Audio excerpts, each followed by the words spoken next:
नमस्ते, आपके साथ मैं हूं जयप्रकाश शर्मा। 10 बज चुके हैं और 10 बजने के साथ ही हम खास मुद्दे पर चर्चा करने के लिए हाजिर हो चुके हैं। आज जो मुद्दा है अमेठी पर तकरार और राहुल गांधी यानी स्मृति ईरानी और राहुल गांधी में जो वार हो रही है। दरअसल कहते हैं कि ठंड में पुरानी जो चोट है, पुराने जो दर्द है वो जाग उठता है। शायद यही वजह है कि कांग्रेस को अमेठी में मिली पीड़ा सताने लगी है। तभी तो सोनभद्र में कांग्रेस के प्रांतीय नेता अजय राय ने स्मृति ईरानी पर निशाना साधा, जिसके बाद स्मृति ईरानी राहुल गांधी को ओपन चैलेंज दे दिया। स्मृति ने पूछा, क्या राहुल गांधी अमेठी से पक्का 2024 में चुनाव लड़ेंगे और क्या दूसरी सीट पर तो नहीं भागेंगे, कहीं डरेंगे तो नहीं। बता दें कि 2019 से पहले तक अमेठी की सीट कांग्रेस का किला मानी जाती रही है, लेकिन 50,000 से ज्यादा वोटों पर राहुल गांधी को हराकर कांग्रेस के अवैध दुर्ग को भेद दिया था स्मृति ईरानी ने। तो कांग्रेस के वार और स्मृति ईरानी के ओपन चैलेंज पर करेंगे हम आज खास चर्चा। ये मुर्गी फार्म बना के हर महीने 2 लाख कमाते हैं। हर दिन इसमें सिर्फ 4 घंटे एक्स्ट्रा देते हैं। आपको भी ये सीखना है तो फ्रीडम ऐप को अभी डाउनलोड कीजिए।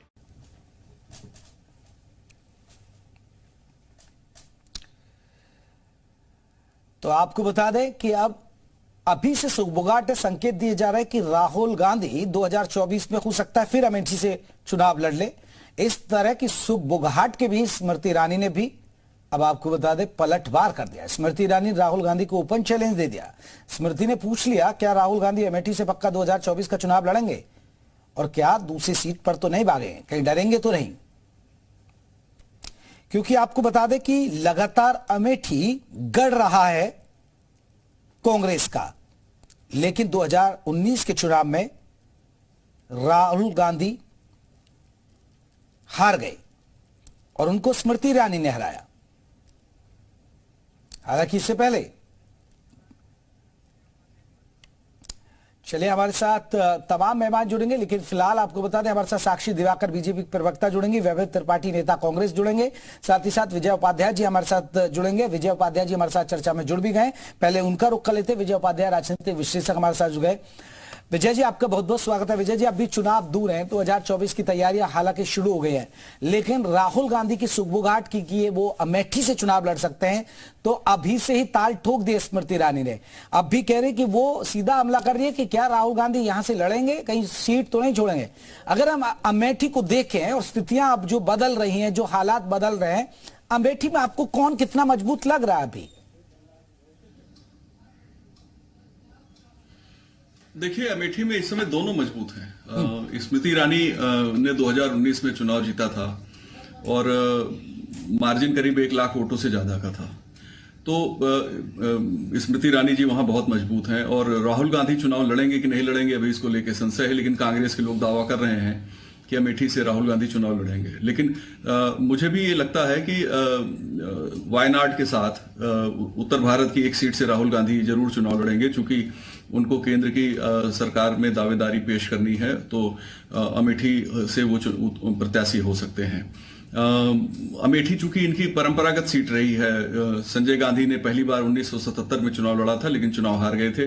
फिर 1980 में संजय गांधी यहां से चुनाव जीते, फिर उनकी हवाई जहाज की दुर्घटना में मृत्यु हो गई, तो 82 में राहुल गांधी के पिताजी राजीव गांधी वहां से बाई इलेक्शन में चुनाव जीते। फिर प्रधानमंत्री बने 85 में, फिर वो चुनाव लड़े और प्रधानमंत्री रहे 89 तक। 89 में भी चुनाव उन्होंने जीता, लेकिन 91 के चुनाव के दरमियान जो है फिर उनका एक श्री पेरम्बदूर में आतंकवादियों ने उनकी हत्या कर दी।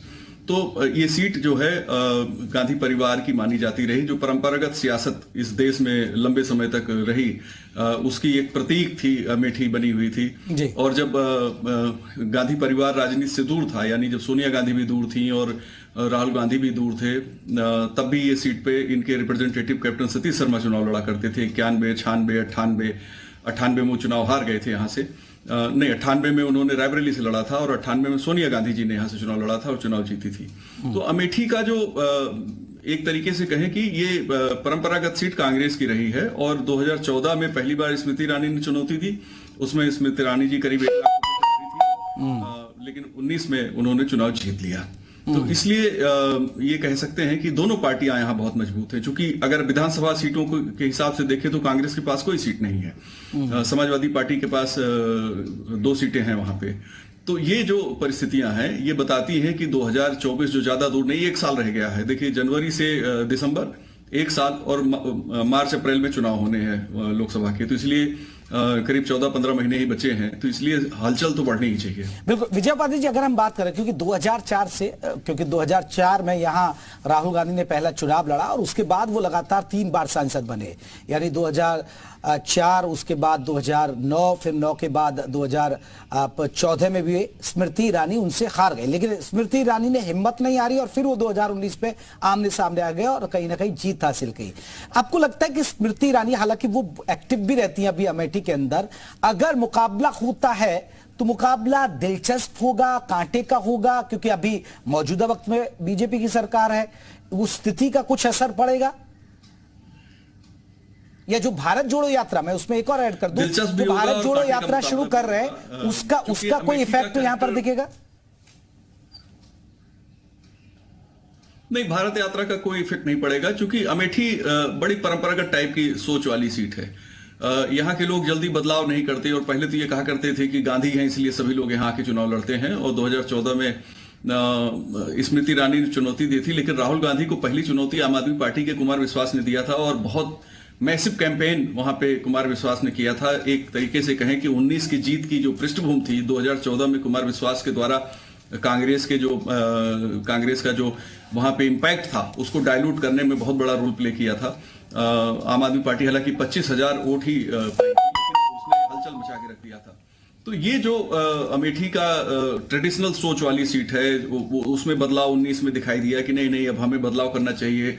अब चूंकि इस समय की जो सियासत है वो 2004, 9 और 14 के हिसाब से नहीं है, बिल्कुल नई तरीके की सियासत है।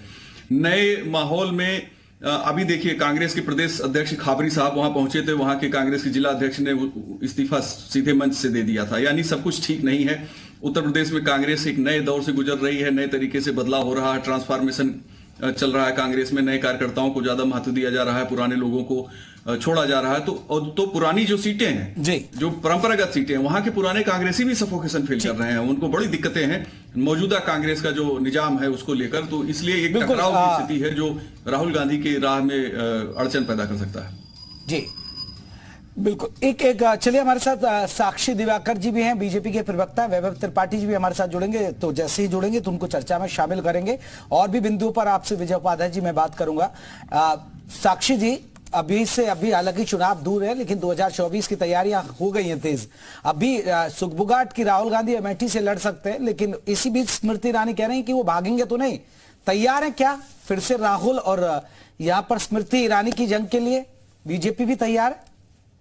देखिए, ये सवाल लाजमी है, क्योंकि जनता राहुल गांधी जी को एक बार जवाब दे चुकी है, और वही जवाब वो सुनने के लिए क्या दोबारा तैयार होंगे? क्या वो दोबारा अमेठी जाएंगे?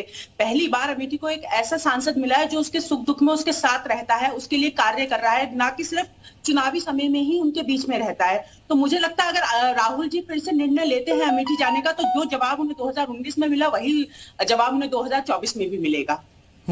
लेकिन आधार क्या होगा? क्योंकि परंपरागत सीट है, कभी कभी हो जाता है कि चीजें बदल जाती है, लेकिन आप लोगों पर आधार क्या है?